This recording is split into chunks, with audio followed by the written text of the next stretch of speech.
viewers, welcome to this session on culinary tourism. After going through this session, you will be able to know the role of cuisines in the development of tourism, understand the concept of culinary tourism, study the scope, trends and future of culinary tourism, categorize the different types of culinary tourists and what they actually are motivated by to undertake culinary journeys. Culinary tourism or food tourism is the exploration of food as the purpose of tourism. It is now considered a vital component of the tourism experience. Dining out is common among tourists and food is believed to rank alongside climate, accommodation and scenery in importance to tourists. Let us take an overview of culinary tourism. Culinary or food tourism is the pursuit of unique and memorable eating and drinking experiences both near and far. Culinary tourism differs from agri-tourism in that culinary tourism is considered a subset of cultural tourism, that is, cuisine is a manifestation of culture, whereas agri-tourism is considered a subset of rural tourism. But culinary tourism and agri-tourism are symbiotically linked as the seeds of cuisine can be found in agriculture. Culinary or food tourism is not limited to gourmet food. Culinary tourism refers to trips made to destinations where the local food and beverage attractions are the main motivating factors for travel. According to the International Culinary Tourism Association (ICTA), culinary tourism is defined as the pursuit of unique and memorable culinary experiences of all kinds while traveling, but one can also be a culinary tourist exclusively. Eric Wolf, founder and president of ICTA, says that while many people think of culinary tourism as five-star restaurant experiences or fine dining with wine tasting, it truly has evolved into a broader sense, ranging from a street vendor to a high-class specialty restaurant. Wolf also considers gourmet tourism, wine tourism and spa cuisine as subsets of culinary tourism. According to County, as proposed by him in the year 2005, culinary tourism includes any tourism experience in which one learns about, appreciates and or consumes food and drink that reflects the local, regional or national cuisine, heritage, culture, tradition or culinary techniques. While ICTA in 2010 states that deliberate food travelers tend to spend approximately 50% and regular food travels tend to spend 1/3 of their travel budget on culinary activities. The report on culinary tourism niche market by Caribbean Market Research claims that food is not usually the main consideration for travel, even though people do consider the food part while deciding where they have their holidays. Let us take a look at the scope of culinary tourism. Culinary tourism is a rapidly emerging niche market segment presently at its infancy stage, which has a short history ever since the 2000s. It has a great growth potential by its own as well as combined with other tourist activities such as adventure, health, medical, winter, agro and cultural tours. Food being an unavoidable part of human existence, gastronomical experiences can be an added attraction to any type of tourism activity, apparently appealing to a wide range of customers. According to Shenoy, gastronomic tourists are more likely to be affluent, middle-aged or elderly couples, but not exclusively limited to any demographic or ethnic group. Dining out is one of the top 3 tourist activities and nearly 100% tourists eat out while traveling. Today, the culinary activities include food festivals, mega events, fishermen's and farmers markets, cooking schools, agro-tourism, wine and beer tasting and obviously restaurant dining. The popular culinary tourism destinations are France, Italy, California, whereas Croatia, Vietnam and Mexico are the emerging destinations. Let us look at a few trends in the culinary tourism experience. The first is the socio-cultural trend. Culinary tourism depicts the socio-cultural aspects of food as it is a significant mode of cross-cultural experience, as one can feel it on a sensory level rather than intellectual. Trend analysts and professional futurologists from Victoria University, Yeoman, in the year 2008 identifies a number of social trends shaping the interests of people in food tourism in the existing and emerging culinary tourism destinations. Yeoman observes that growing affluence and increasing disposable income of people results in increasing demand for prepared food, gourmet products, eating out, and food with health benefits, which pressurize the entrepreneurs to produce high quality and varied products. Another pressure is the changing demographics, projected to be more than 50% of aged people by 2015, according to Yeoman and his report in the year 2008. This will account for nearly 40% of leisure purchase, which strengthens the demand for health foods. But at the same time, individualism and diverse characteristics of different age groups will stipulate eating places to be adaptable to varying situations and tastes. Let us take a look at the technological trends. It is apparent that technology dominates every aspect of human existence, and it has a greater impact on food tourism as well. In terms of culinary tourism, technology impacts on two aspects. First are the customers who have instant access to emerging trends all over the world, which shapes their tastes and preferences of dining out, which is, in turn, pressurizing the food industry to be innovative and adaptive. Tourists are likely to plan their trips using online as well as print media, which provides wide options and choices, resulting in intense competition in the industry. In response, entrepreneurs are widely using technology to innovate and differentiate their business to withstand the massive competition. The second is the restaurant interactive multimedia order terminal. It provides a new experience. Also, the molecular gastronomy, which helps create innovative dishes, are good examples of technology adaptations in food industry. Let us look at the economical trend. Many countries, especially developing and underdeveloped, depend on tourism as their major source of revenue and foreign exchange.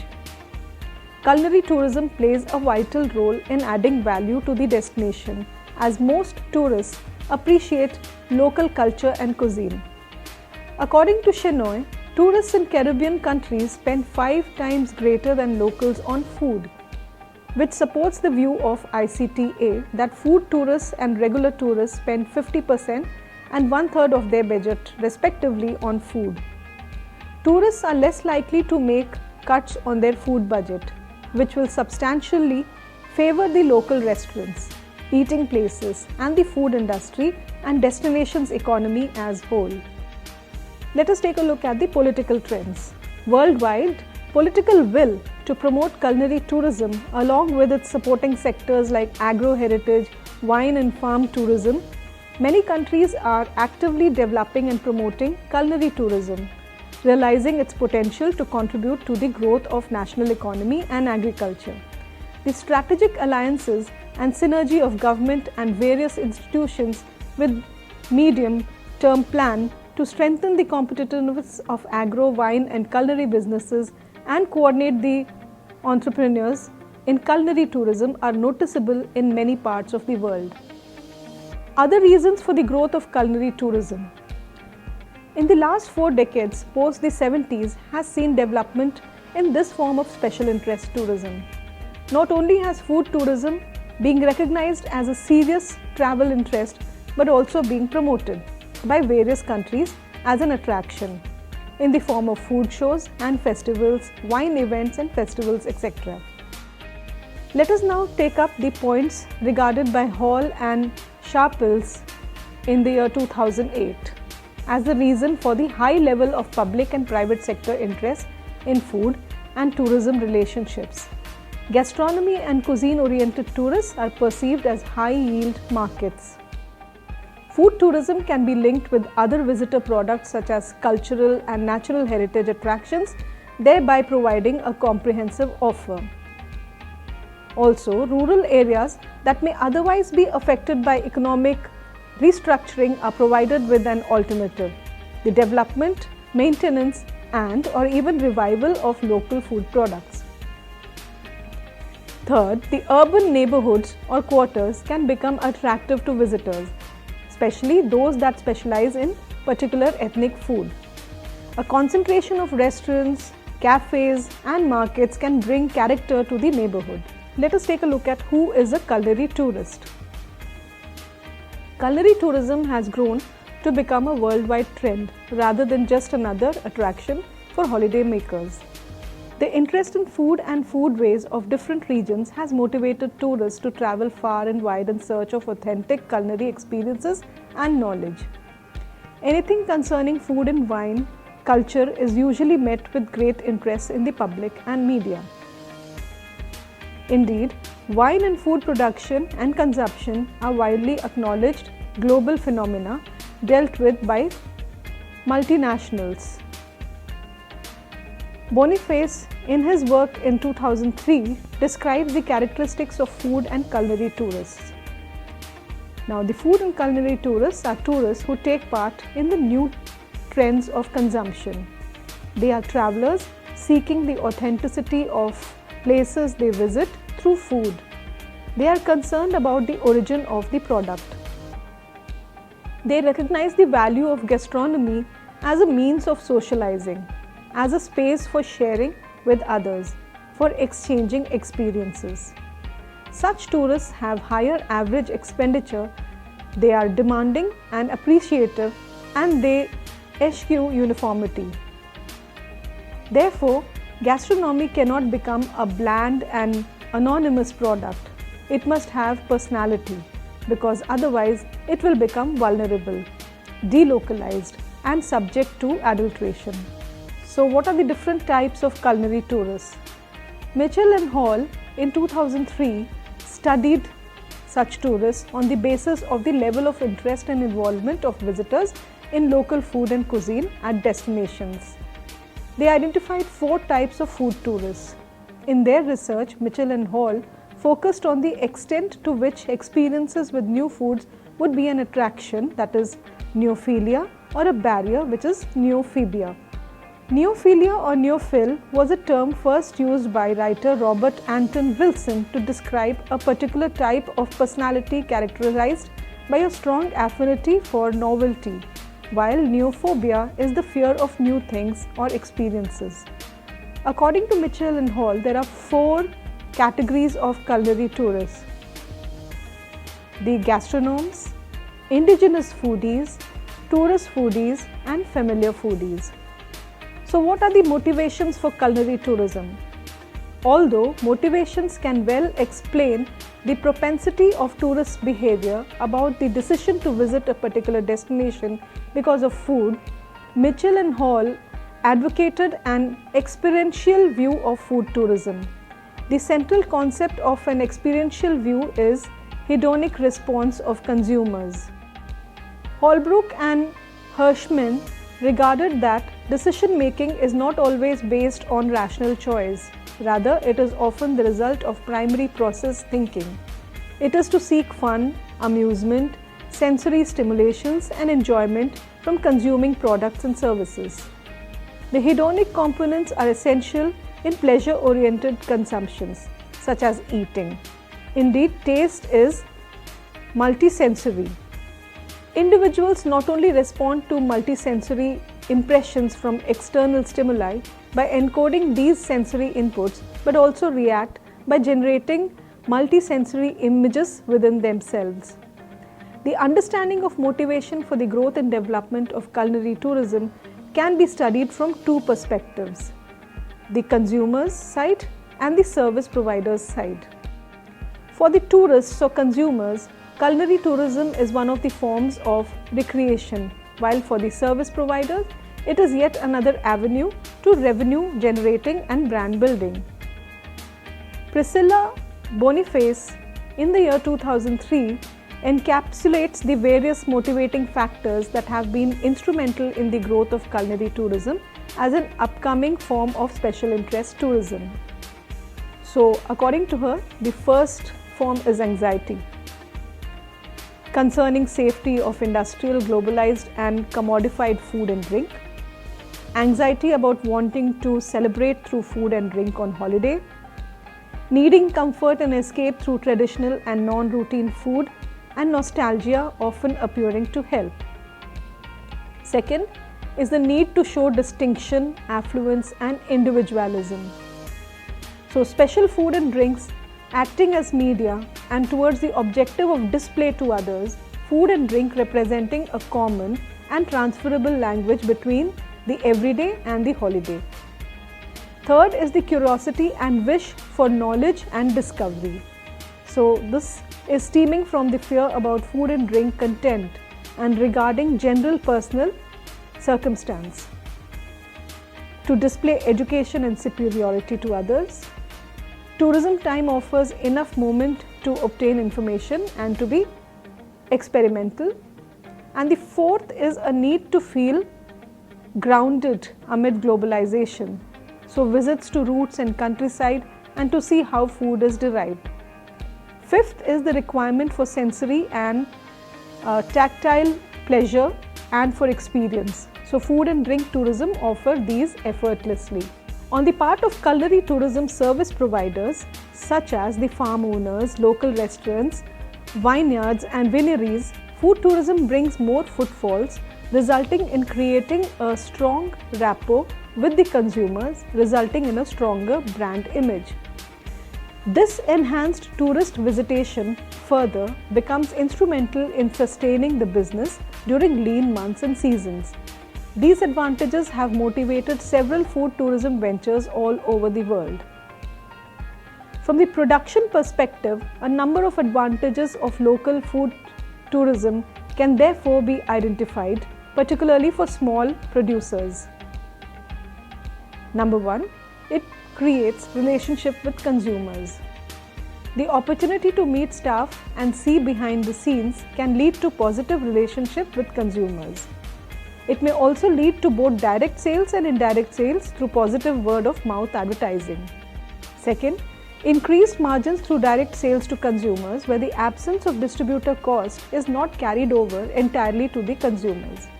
Third is the increased consumer exposure to product and increased opportunity to sample product, and definitely not through the regular normal retail outlets. Fourth is build brand awareness and loyalty through establishing link between the producer and consumer and purchase of company branded merchandise. Fifth, for the producers, it also provides an additional sale outlet, especially for smaller producers who cannot guarantee volume or consistency of supply. Sixth is the marketing intelligence on products and customers. Producers can gain instant and valuable feedback on the consumer reaction to their existing products and are able to give trial new additions to their product range. Visitors can be added to a mailing list which can be developed as a consumer database to both target, market and inform customers. Seventh, educational opportunities. Visitors help create awareness and appreciation of specific types of food and food as a whole. The knowledge and interest generated by this can be expected to result in increased consumption. Let us now take a look at the future of culinary tourism. As food tourism is correlated with most of the other forms of tourism, socio-cultural, economic, technological and political impacts in most tourism sectors will affect the culinary tourism to a great extent. Due to increased competition, growing tourism price and other impacts, the industry in future will be more focused on leadership, organization and multifaceted trade linkages and enhanced communication with all stakeholders. The enormous growth and multifaceted nature of tourism industry will call for strengthened research, education and training to establish and promote new culinary products and to meet rising demand for skilled human resource.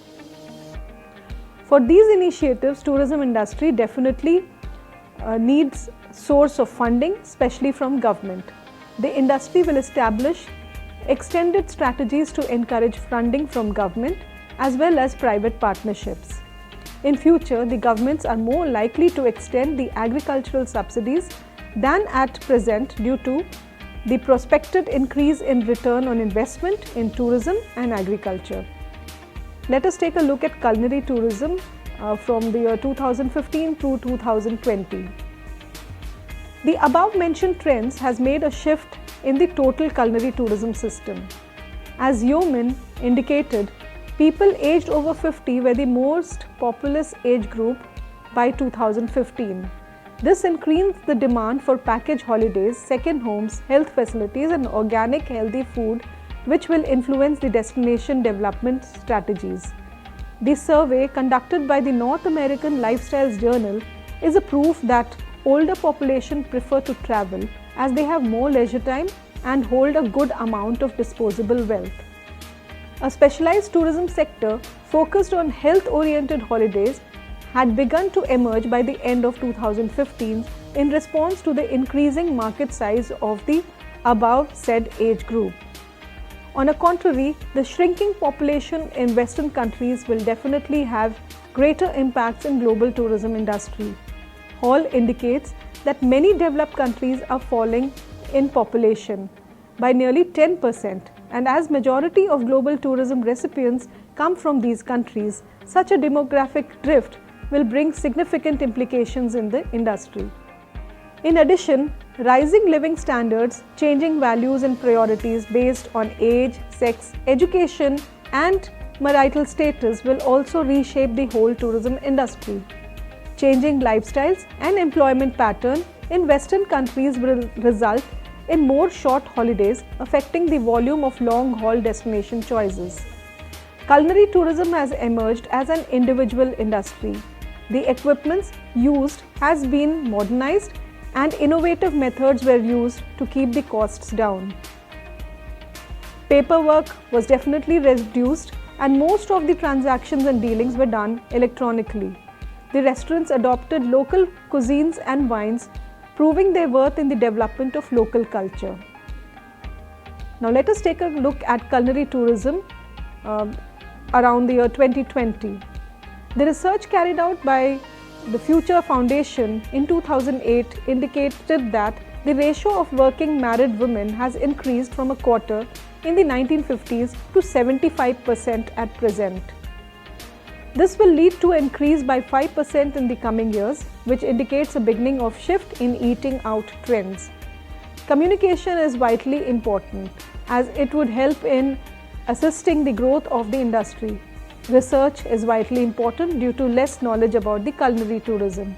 By 2020, website technology has developed to its peak, when an online knowledge arsenal is formed to shape upcoming technologies and knowledge about culinary tourism. Molecular gastronomy, which is the application of scientific and technology in the preparation and improvement of food, is common along with culinology, which is the combination of technology and gastronomy.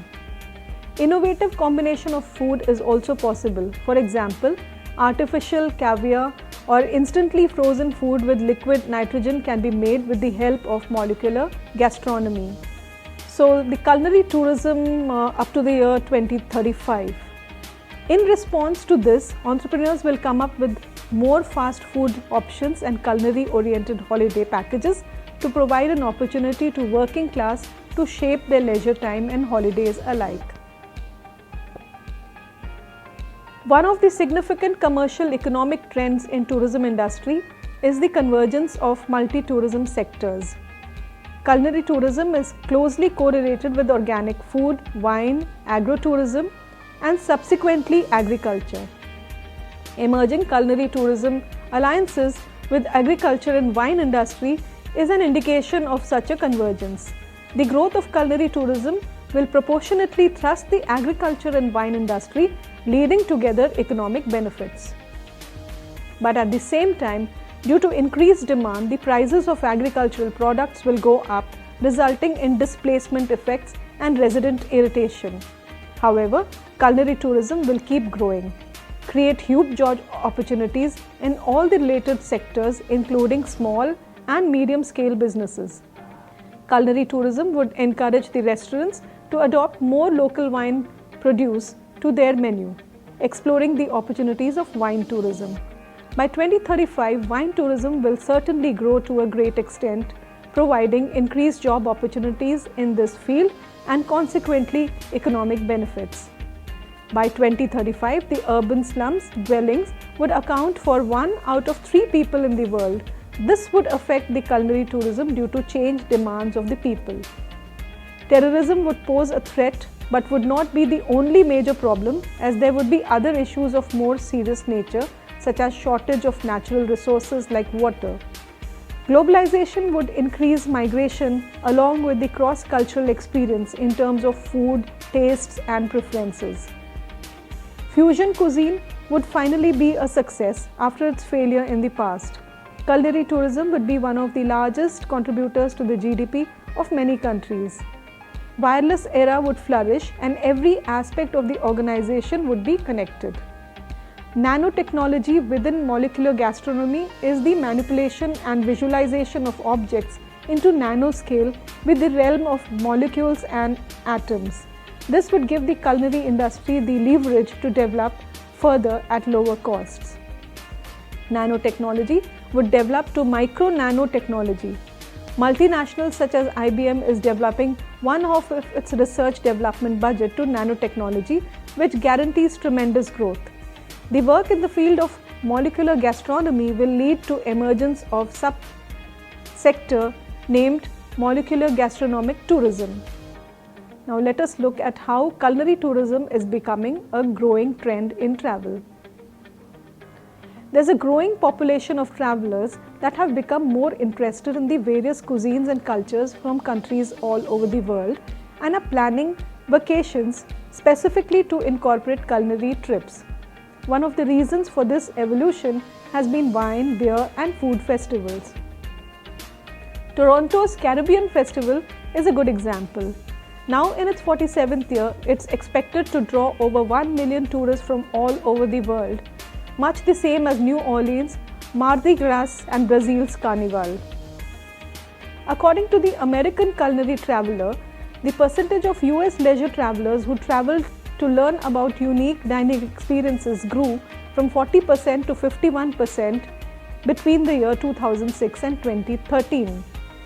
USA Today Travel Trip states culinary tourism became prominent in 2000 when Eric Wolf, president of the International Culinary Tourism Association, presented a white paper about culinary tourism to his organization. The paper evolved into a book that documented the growing interest in food and wine tourism. With this ever-growing trend, the industry has seen a rise in the new food blogs and websites. Print magazines have expanded their online presence to cover a wider scope of food recipes and travel. Just take a look at the Bon Appetit, which is a cross-pollination of culinary and cultural events. Ontario Culinary Tourism Alliance (OCTA) and Skift published a report on the rise of food tourism in which they state culinary tourists share millions of food and beverage themed photos daily across social platforms like Twitter, Facebook and Instagram. This increases travel consumers' awareness of different cuisines and culture, and it fuels their desire to experience them. Culinary travel-based TV shows, YouTube shows, food magazines and food and travel blogs has generated a segment of travelers seeking a style of travel in which cuisine takes central stage.